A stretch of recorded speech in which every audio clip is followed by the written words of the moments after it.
Hi, friends. Welcome back to the Modern Phoenix podcast. I am your inner transformation coach, Gervase Kolmos, and I'm here to talk to you today about community, about receiving, about the ways that our culture and the systems that we internalize teach us that going it alone and doing it alone and pulling yourself up by your own bootstraps, the American dream, is the noble signature of success. And that little story is seeping into our systems, our ways of womaning, our relationships, and our overall, the reality that a lot of us, our nervous systems are absolutely fried. So I have a lot I want to get into with you today. And the first thing I want to do is kick us off with just a really subtle embodiment exercise. So if you're driving, don't do this, pause, do this later, you can just listen. But if you're in a place where you can sit back in your chair or on your bed or on the floor and just pause what you're doing for literally 90 seconds and close your eyes, I just want to invite you to join me in this experiment. Bringing in a curious observer, we're just here to notice for 90 seconds what it's like to be you right now. And I want you to explore, get curious, if your energy right now, the way you're sitting in your chair or whatever you're sitting on, if you feel this leaning forward energy, this pushing out energy, this giving, this doing energy, I'm ready to show up. And if you do, know that that's totally normal. That's like pretty much every person I know and talk to. And I want you to experiment with leaning back. Just physically leaning back in your chair or on your bed or on the floor. And notice the difference in your system. What does it feel like to be you when you're leaned back? When you allow the chair to support you?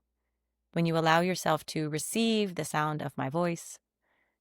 To take in some support? To listen?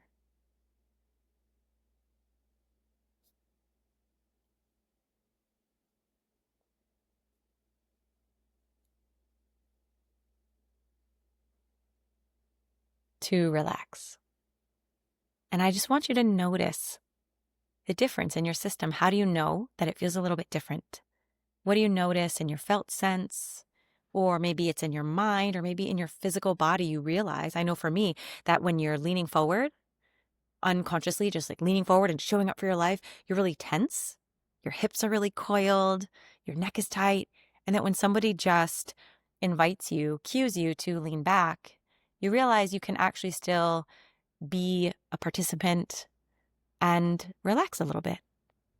It creates a little bit more support as you show up for whether it's listening to a podcast or, showing up for work, or you're just folding the laundry while you listen to this, or whatever your shtick is. And I want to validate for you that intelligence running through you matters. That sensation you feel in your body of just noticing the difference between leaning forward, pushing into your life, and leaning back can make all the difference in your nervous system between being like super fried, burnt out, exhausted, depleted, not even knowing when you're there until it hits, and also, or leaned back, being a little bit more nourished, honoring the intelligence of the body when it says like, oh, go this way, lay like this, we like this.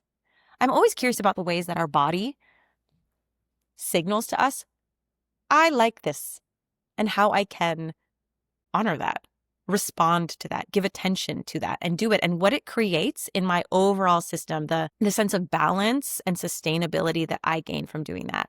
And the reason I thought to do this with you is a couple of reasons, but I had a session with a client today who gives a lot in her life. She's a mom. She's got 3 kids. There's a lot of giving. There's a lot of doing. There's probably an imprint, a generational imprint of energy out, performing, pushing, doing, giving. And we were exploring her relationship to leaning back, receiving, resourcing, and just the subtle noticing these differences in her body and honoring her body's cues and leaning back created quite a huge energetic somatic release for her. And she was so surprised. She was so shocked at how much her body had been holding from leaning forward, from giving and doing, and how wildly her entire experience could change, how much could shift, not just in her thoughts and her mind and her stories, but also in the heaviness and overwhelm and burnout she felt in her body just from noticing what it feels like to receive and lean back.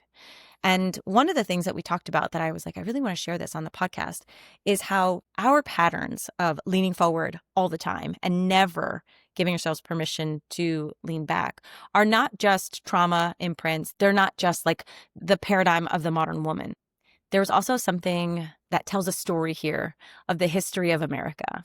There is like that colonizer, that conquistador mindset and imprint in our bodies, in our history, and in our culture that tells us lean forward, do, achieve. And also there's something noble and glorious and heroic about doing it alone, going it alone. Success is like the American dream is like pulling yourself up by your own bootstraps and making things happen. And that's kind of like a glorified idea that's not actually how anything happens.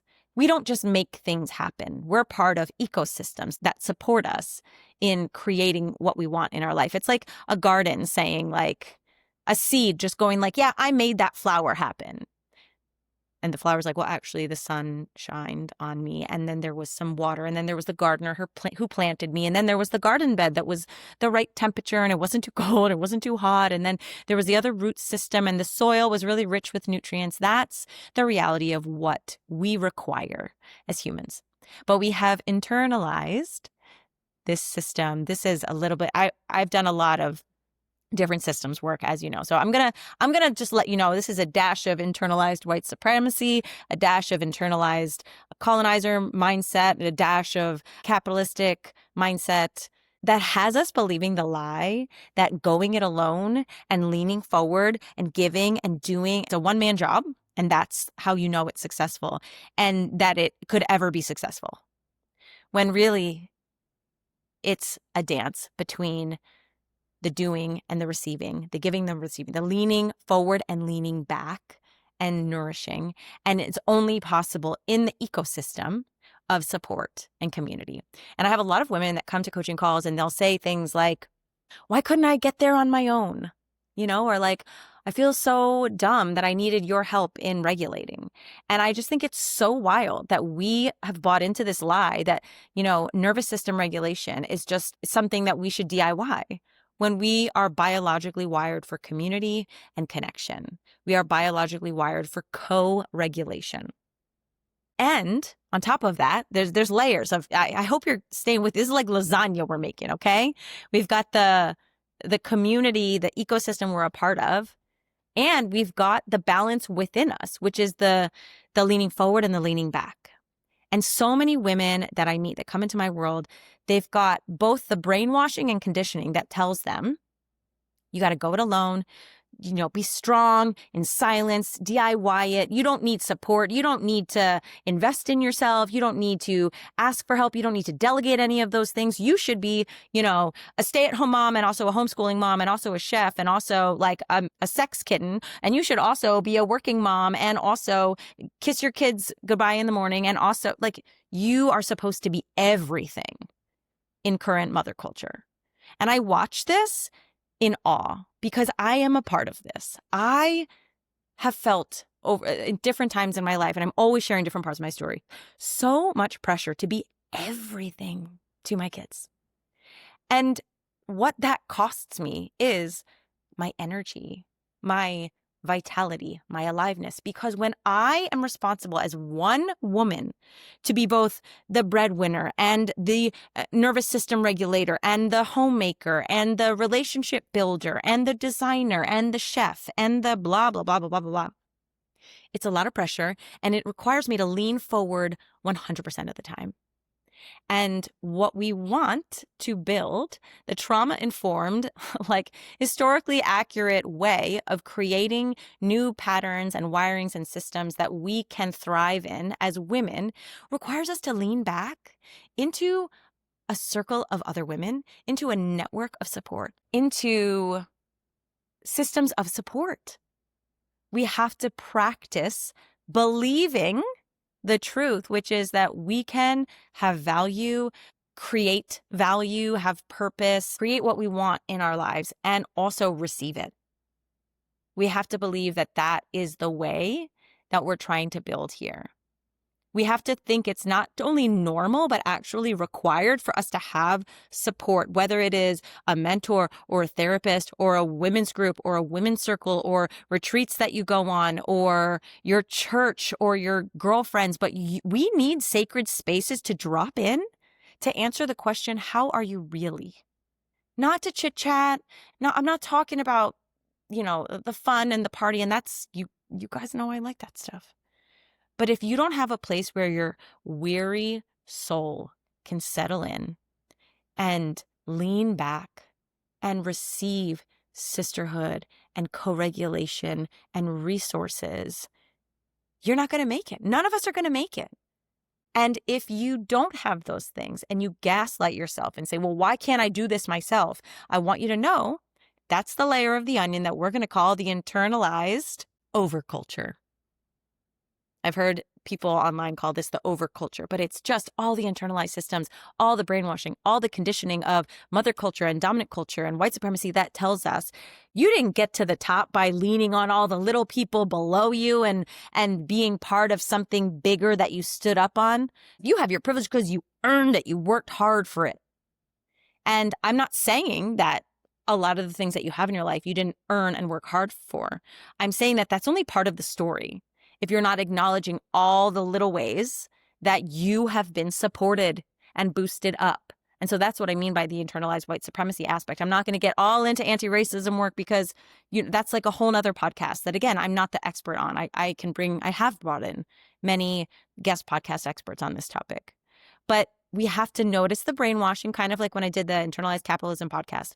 We want to notice the conditioning, the little voice in our head that has us believing this lie, that's actually how it works.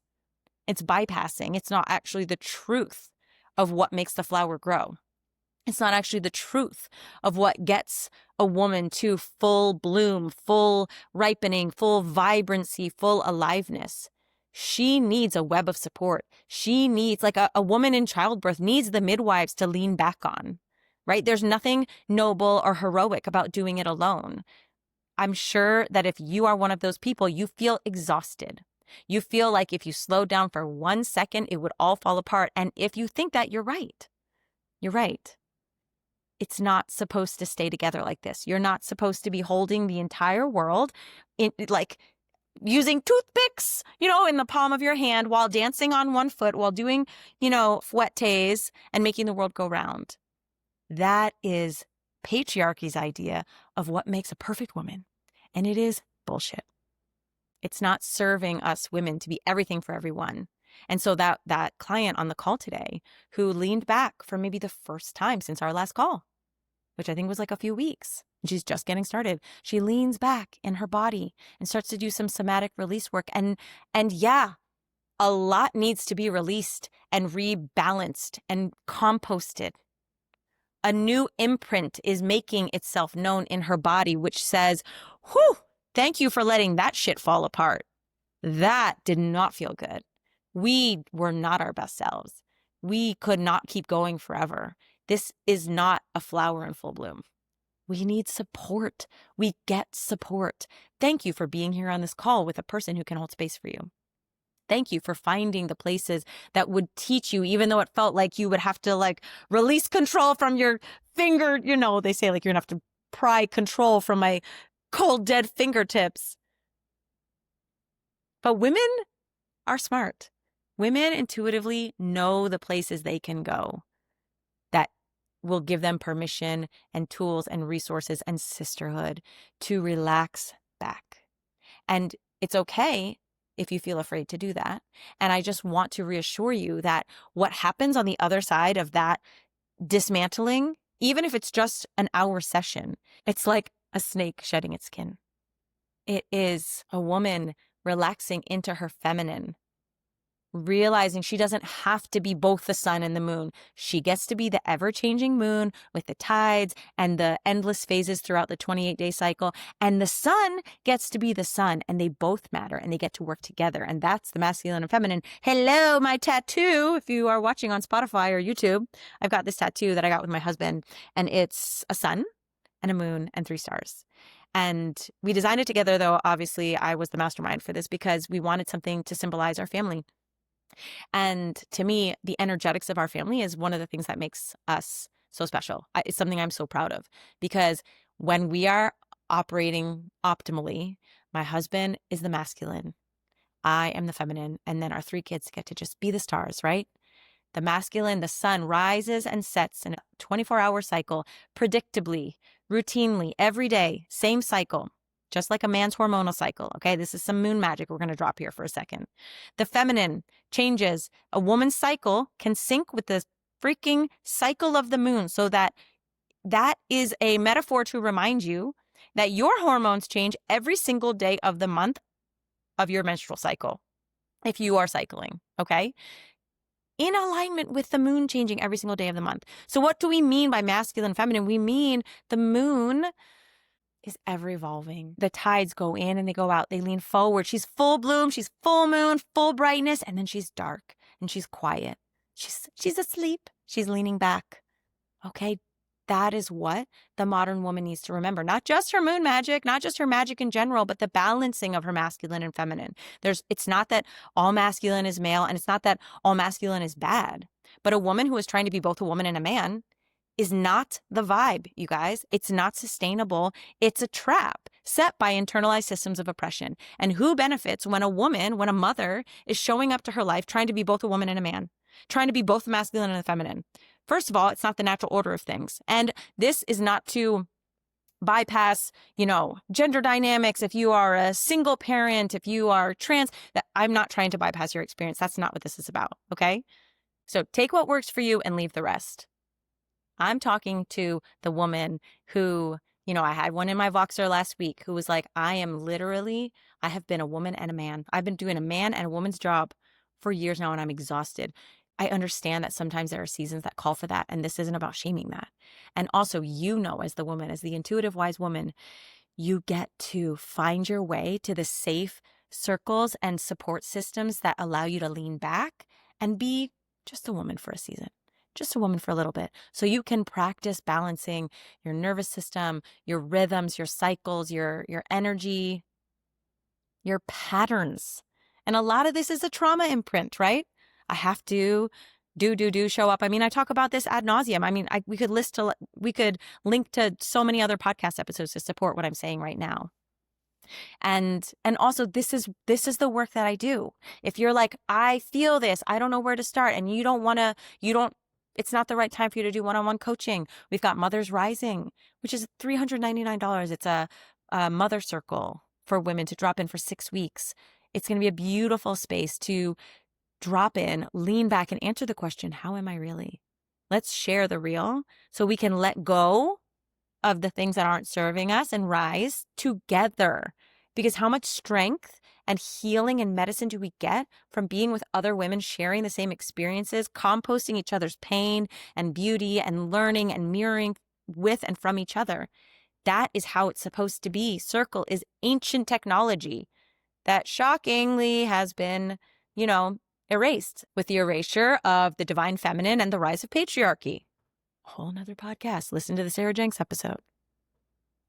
I also have my Phoenix retreat coming up. It's November 6th through 9th here in Charleston. If you want in person, obviously a different price point than a $399 6-week circle, but it's going to be a beautiful place for you to lean back, receive, reset, resource, connect with other women.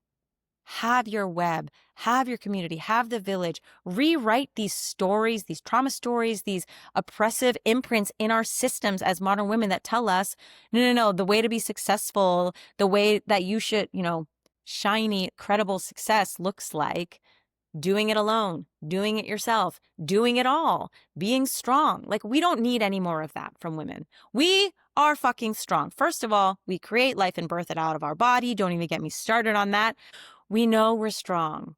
We are relying too much on our strong masculine, and we need safe places and intentional spaces, circles, retreats, facilitators, mentors, teachers to show us how to teach our bodies a new pattern of leaning back, receiving, relaxing, being in our feminine, being with other women, succeeding through the ecosystem, success and vibrancy and aliveness through community, not competition.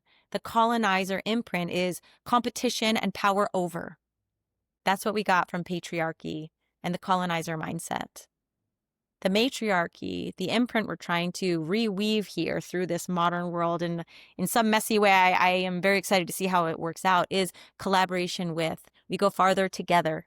I'm always joking with my kids, like, many hands make light work.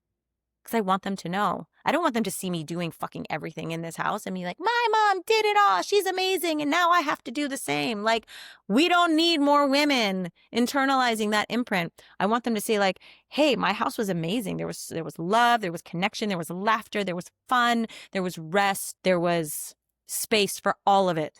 The darkness, the lightness. And also we did it together. Sun, moon, and 3 stars. Part of a system, a new system, the system that I'm trying to override, right? To create. I don't want them to think that all this shit just happened, the laundry just got washed, the food was just made. No. I want, we sit down, we do a little blessing when we start like a family dinner, I'll like light a candle and we dedicate one. And sometimes I try to dedicate a candle to all the things that had to happen for us to be sitting here at this table. And it's like, we light this candle to give thanks to the earth for growing this food, the people, the farmers that grew and harvested this food, the people that transported this food, the people that, put this food in the grocery stores, the people that checked me out at the grocery store, mom and dad who cooked this meal, the time we had to cook it. Like, these are all the things that had to happen for us to actually sit down to this family dinner. Versus what a lot of kids are being brought up to think is just like, I snapped my fingers and it was just here, right? So it's normal that that's where we are, because for a lot of reasons. And also there are ways that we can intentionally work against this current and teach our own systems, our own bodies, what it's like to be part of a collective, to receive support, to be part of webs of support, whether it's the family around the table or when we're around the table, we think about all the ways we're supported to have this meal. Even in our darkest hours, in the last few years, my husband and I have had so many times where we're like, does it get any worse? And then we have to widen the aperture of what is actually happening in our life. Like, oh my God, all these ways we're supported. All the things that had to happen for us to get here. Let's just take a minute and receive that, the truth of that. And that's also not about like, you should be grateful. Like, please do not fucking turn off this podcast and go like, I should be grateful. You get to feel however you feel at any time. Feel your feelings fully without judgment. This is about noticing your body's patterns of overgiving, overfunctioning, overdoing, doing it all alone versus receiving, crowd sharing, community building, leaning back on a web of support, on people that can support you in all the ways, emotionally, mentally, physically, spiritually. I'm always pushing this edge of like, how supported can I allow myself to be now? And so join us here in Charleston, November 6th through 9th for the Phoenix Retreat. It's going to be a beautiful, luxurious, intimate experience for women to, reset, restore, like feel what it feels like to alchemize some of the harder stuff, some of the shadow parts of life in circle with women, and also celebrate and amplify some of the fun stuff and the play and the laughter and the joy of being with other women. We need the village. I wrote today, I was like writing copy for something, and I was like, we built suburban palaces where red tents once stood. And it really, the visual of that really hit me. And so we must take that predicament and weave it together with progress, right? It's not about glamorizing what's old and like fantasizing about what we can't have. We just sit with where we are. We take in the entirety of What is it like to be me right now? Where is there places where I can explore and play in my own body, in my own life, in the own ways that I relate to both my brainwashing and my body's patterns and my resistance to or desire for support, circles, women, community, the village? How do I create the red tent in my life? And maybe I'm not the person that wants to go to like an actual red tent gathering. It's like too much for me, and that's okay. There's so many other ways. Come join us on retreat. Join us for Mothers Rising. Reach out to me. I'm always creating experiences like this of all different, flavors and spices and seasonings to encourage women to co-regulate, collaborate, do this work alongside other women, rise together. You go so much farther, so much faster when you've got a circle of women at your back, mentors guiding you, the resources that you need when you're practicing these patterns in your body of like, what is it like to lean back and receive? The more normal you can make that, the quicker and quicker and easier it will be for you to change these patterns out there in your life of asking the kids for help, asking friends for what you need, asking your partner to show up and do what you need from them. And also, the quicker and faster things show up in your life because you just create the garden that you actually wish to belong to. So I leave you with yet another garden metaphor, and I just probably am never going to stop with the garden metaphors because it just makes sense. You are a flower in a garden. You are the moon, you are the feminine, and you are the medicine that this world needs. So for every circle you think that you're, imposing on by asking them to support you, you are part of so many circles that need you to support them. And it's like, it's a give and a take, and it's the harmonizing of the masculine and the feminine. It's the balancing of the yin and the yang and the give and the take and the light and the dark that actually creates the garden, that actually creates, the universe. And I don't know about you, but that's the magical world I wish to belong to. And I want all the women in the world to think about it this way and to know that they get to have it, they get to create it. And it's okay if you feel that hyper-individualism coursing through your veins. It's part of the water that we drank. It's part of our brainwashing. And now that we know better, we can do better. I love you so much. I would love if you would share this podcast episode with another woman who needs to remember the wholeness, the fullness of who she is and what it's like to lean back and receive and relax and be her full feminine self. And I'm so, so grateful for all the time you choose to spend with me. I'd love to hear from you on Instagram. Reach out at Gervase Kolmos and send me a message and let me know what's resonating for you or what you'd like to hear more of. And I will see you back here in 2 weeks. Ciao.